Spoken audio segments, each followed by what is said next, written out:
It was a pretty typical night in the middle of March. I worked at a gas station at the time.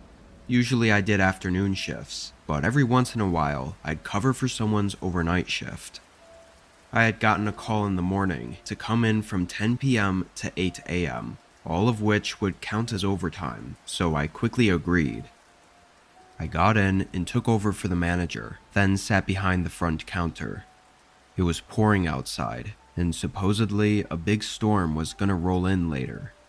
Seemed to keep most people at home because the gas station was dead. After sitting inside for an hour, I threw on my raincoat and ran outside to prepare the station for the storm. There were a bunch of loose things hanging around the pumps that needed to be brought inside. I started picking them up and running back and forth to drop them off, and as I was grabbing the last few, I noticed a man not too far away from the gas station. He was on the side of the street, pacing around and getting drenched by the rain. It was very unusual, though it looked like he was probably just waiting for a ride. I finished up and headed inside.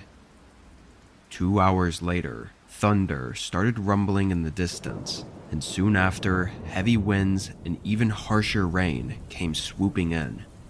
I knew it would be bad, but this was insane.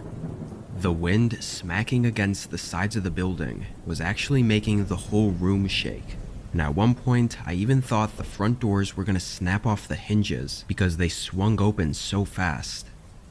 I hurried over and secured the bolt lock to keep them in place, then moved toward the back of the building and into the storage room, away from all the windows, and I just waited. I want to say it was maybe 30 minutes after the storm has started. I was still in the back of the building when, through all the harsh noises, I heard a muffled sound. It wasn't until I heard it multiple times that I realized it was someone banging on the front doors. I left the storage room and looked down the sales floor. There was someone outside, looking in at me and hitting the doors repeatedly. I hurried over and unlocked it, thinking he was in trouble and needed help. He quickly ran inside, and I closed and locked the doors behind him. The man was soaking wet and had pools of water draining from his jacket and spilling onto the floor. He didn't stop to thank me or explain himself. He just kept walking, back and forth, pacing across the floor. It was the same man I'd seen outside earlier. Had he been out there the whole time? It had been over 2 hours since I'd seen him. I tried asking if he was okay and if I needed to call for help, but the man just kept pacing the floor with this blank, hollow look in his eyes. After watching him for a minute, I got really uncomfortable and started to walk to the front desk to call the police. As I picked up the phone though, his eyes snapped at me and he stopped walking. It was then, as we looked at each other, that I noticed his hands were cut. Like right on the knuckles, they were bloody and bruised. I caught myself looking for too long, and by the time I looked back up at the man's eyes, I could tell he was pissed.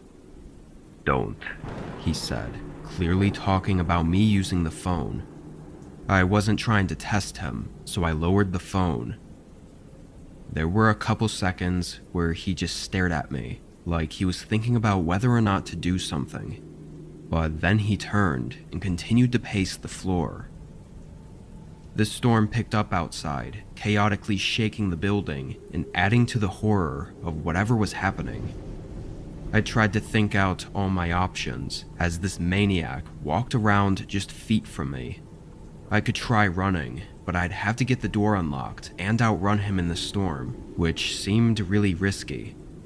I could also try calling the cops and hope he just leaves, but that was also risky. Funnily enough, I ended up choosing probably the most risky option, which was to do nothing and just wait. I stood there and watched him for, 20 minutes at least. At any point, he could have just snapped and ended me, but he didn't. After those 20 minutes, he gave me one last look, then walked over to the door, slid the bolt lock over, and walked out into the storm. I immediately called the police. I'm not sure if it was just because of the storm, or because they didn't think it was urgent enough, but it took over a half hour for a cop to show up.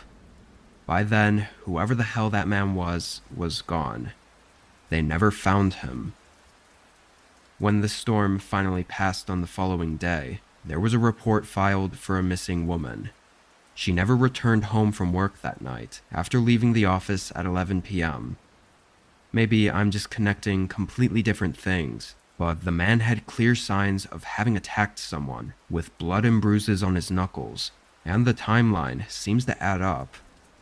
Again, it's all just theories, but whatever I was in the middle of that night, I haven't been able to stop thinking about it.